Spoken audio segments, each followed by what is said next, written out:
fellow Kittians and Nivisions, I would have preferred to endorse the People's Labour Party by way of a personal announcement, but due to a prior commitment, I must settle for having my sentiments delivered to you by video. I reflect on my first consciousness of the exercise of people power when, in the 1940s, the Honorable Robert Bradshaw mobilized the people in St. Kitts, Nevis, and Anguilla to get rid of Greening, the administrator for St. Kitts, Nevis, and Anguilla. And in fact, Greening did go. He was succeeded by Baldwin with the approval of the Honorable Robert Bradshaw. I further recall the continued agitation for power that brought adult suffrage to St. Kitts, Nevis, and Anguilla in 1952. And after that, the introduction of the ministerial system of government in 1956. Between then and now, much has changed. We are now St. Kitts and Nevis, an independent country with its own made in St. Kitts and Nevis constitution and a seat at the United Nations. But with all that, the power and capacity to chart the destiny of St. Kitts and Nevis remains solely in the hands of you, the people of St. Kitts and Nevis. That is what has driven me at this time to endorse and support the People's Labour Party. Against the same background that India resisted being a colony of the UK and achieved the objective led by Gandhi's persistent non-violent protests, and South Africa rejected the bondage of apartheid, spearheaded by the sacrifices and leadership of the great Nelson Mandela. So too can the people of St. Kitts and Nevis give serious thought to taking responsibility for the future of this young nation and demand transparency and accountability from those entrusted with term-limited powers to look after the affairs of St. Kitts and Nevis, consistent not only with the wording, but with the spirit of the Constitution, the supreme law of the nation. Government, under the leadership of any Prime Minister, is duty-bound to work within the limits of the Constitution.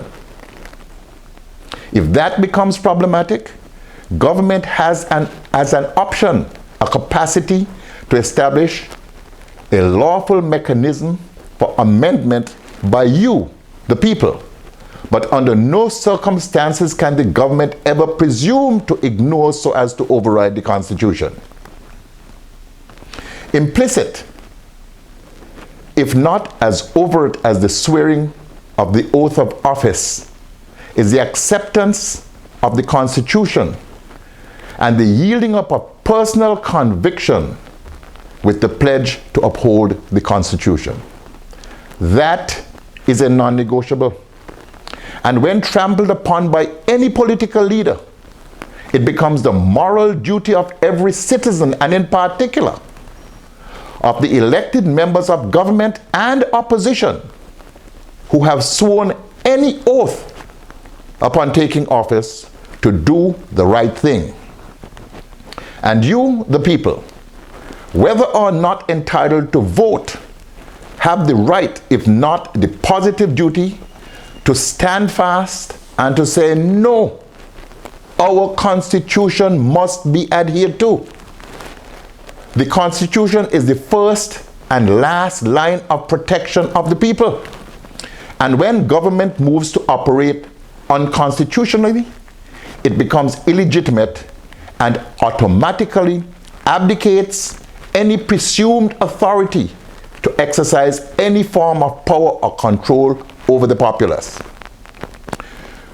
To quote Dante Alighieri, the hottest places in hell are reserved for those who, in times of great moral crisis, maintain their neutrality.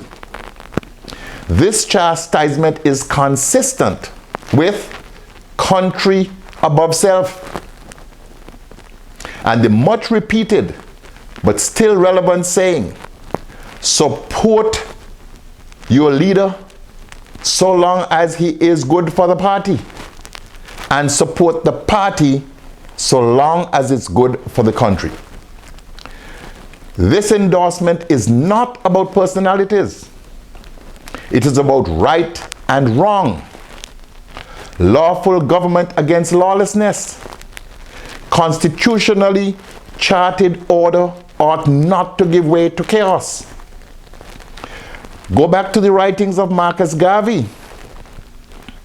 In his speech in 1937 in Nova Scotia, coincidentally, the year of birth of my parents' first child, Yvonne, and not coincidentally, but incidentally, the goddaughter of the Honorable Robert Bradshaw.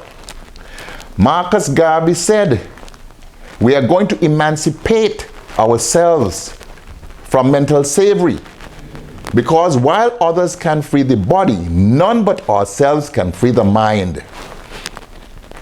Improper and unlawful meddling with the Constitution can only result in the breakdown of the institutions established for the protection of the one and for the all.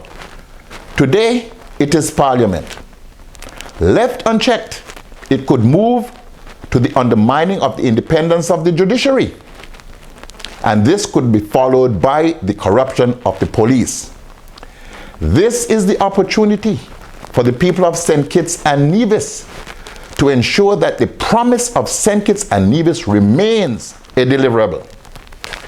I say to you, vindicate yourselves and support the brave efforts of the People's Labour Party under the cooperative direction of our friends and brothers, Timothy Harris and Sam Kondo, as they work to reinstate your constitutional protections and leave you